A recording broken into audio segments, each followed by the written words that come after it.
Okay, here's a quick video of Tica Ranch, Tica Recovery Ranch, where I'm staying, and just showing people where I am staying. There's the main house, which houses a big dining room where, if we're feeling up to it, most of us go down there for at least lunch and supper. I already showed you this Italian place behind me where the roofers are putting on the clay tiles. And I'm going to whip around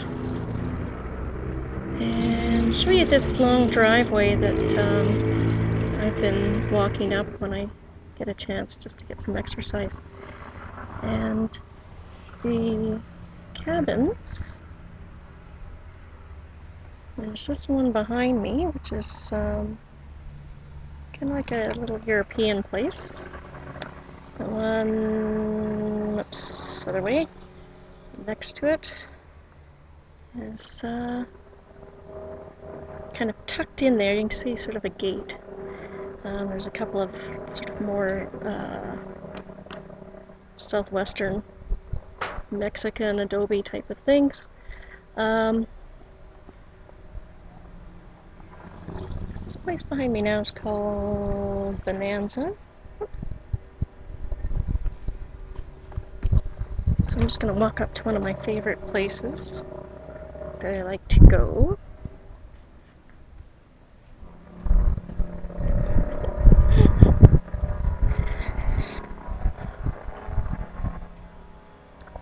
Now,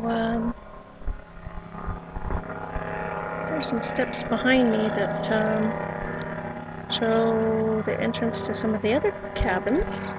There's a Greek-themed one.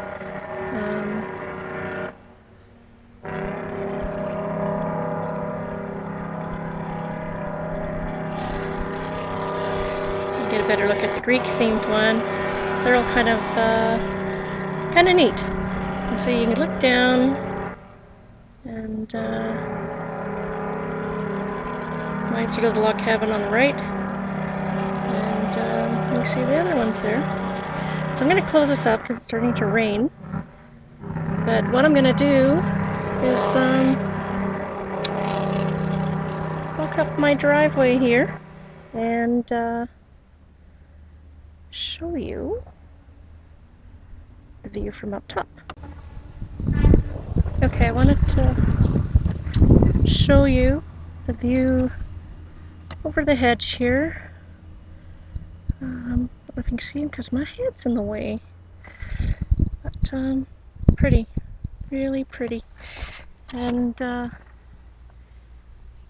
there's where the sheep are. Made their way up the hill. Was just trying to rain there for a minute, and so I closed her up.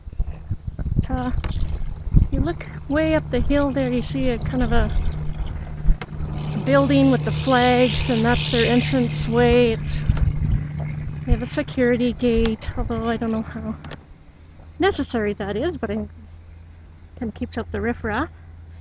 You look over there, you can see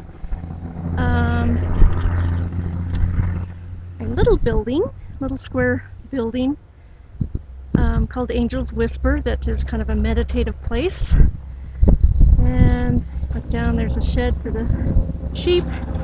I'm gonna go up a little bit more just to show you the surroundings.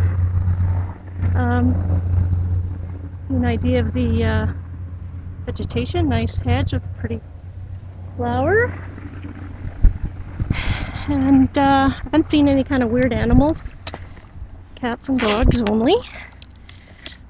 But that's okay. There's a pretty flower. It's all along here with the hedge. And there's a highway, which you can probably hear at the top of this driveway.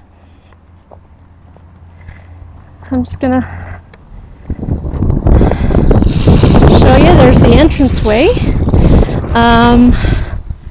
Up this way, there's some where some of the people live. All the people that essentially all the people that work here live somewhere on the property. There's more buildings down there.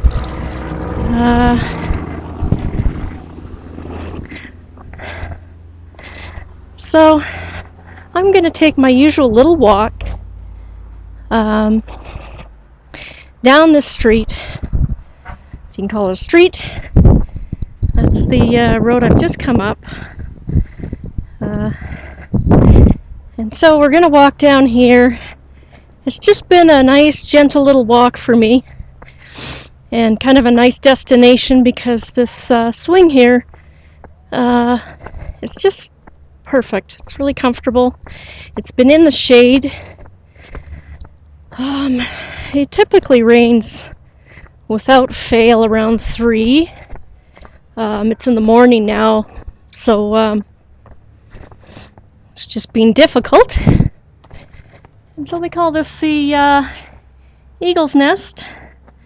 You can see my sheep friends there. And if I walk over here, you can see down, and you can see where the roofers are working on the Italian apartments. And just to the left is kind of my log cabin. And behind that, the big building is where the owners live, where the kitchens are, and there's a nice big dining room with a Vonage phone, where you can phone free to the US and Canada. So I've used up, I've made so many phone calls and long ones that that's been worth it just to have that. And there's a building beyond the Italian building. In the big building, it's set down lower where all the laundry stuff is done. Now here's my swing. It's all so comfortable. And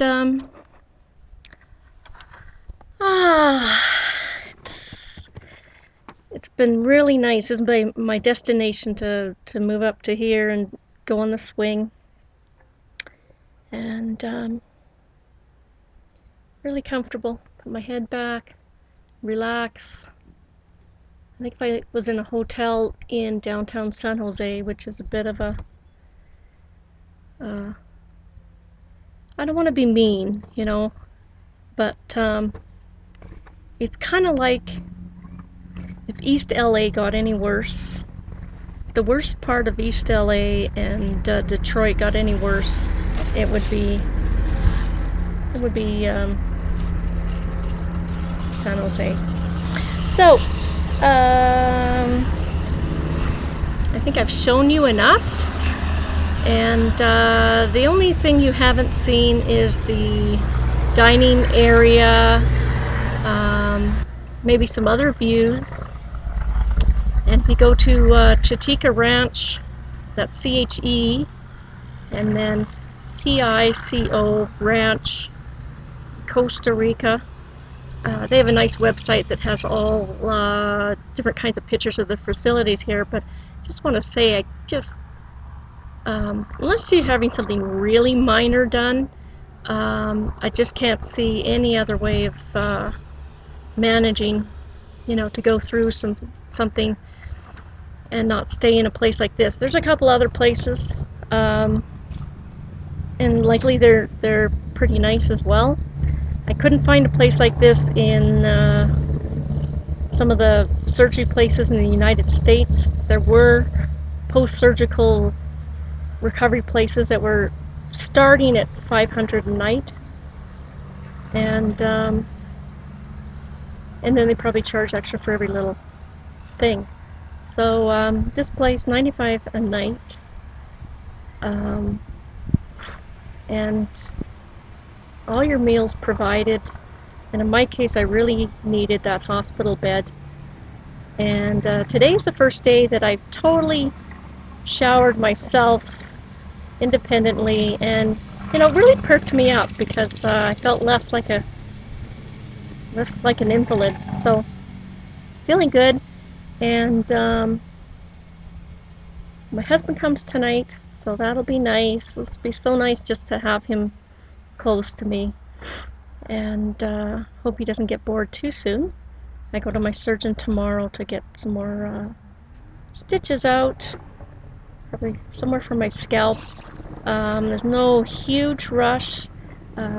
We catch a plane a week today to come back home, so as long as I get things done by next Tuesday, it's all good. My incisions are healing, and that was a huge thing in my mind, is not to be going home with some kind of questionable incision problems.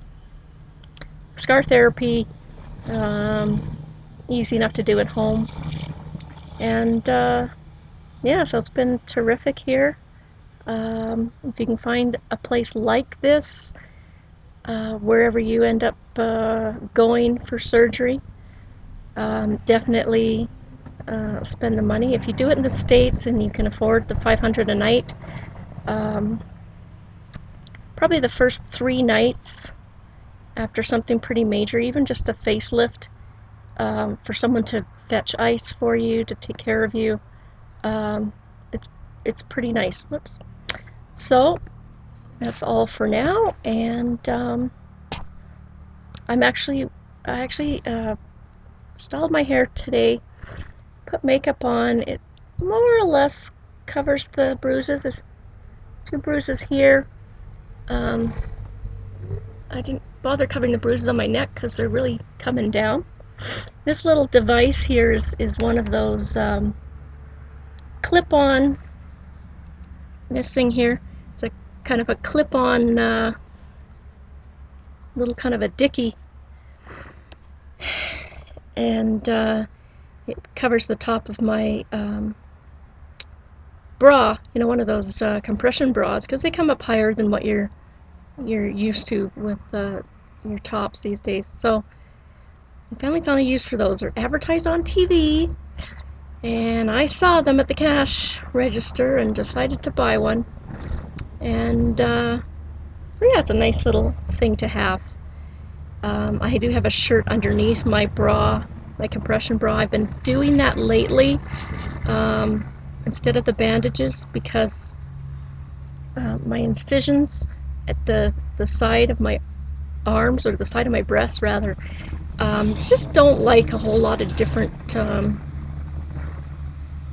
clothing bands coming across them, so I found it more comfortable just to wear a shirt underneath. Now it's getting a little bit humid, a little bit warm now. It usually gets up to mid-80s, low to mid-80s year-round. The only difference in the seasons is that one season's temper than the other. So that's all for now, and I hope everyone's having a good week. Talk to you later.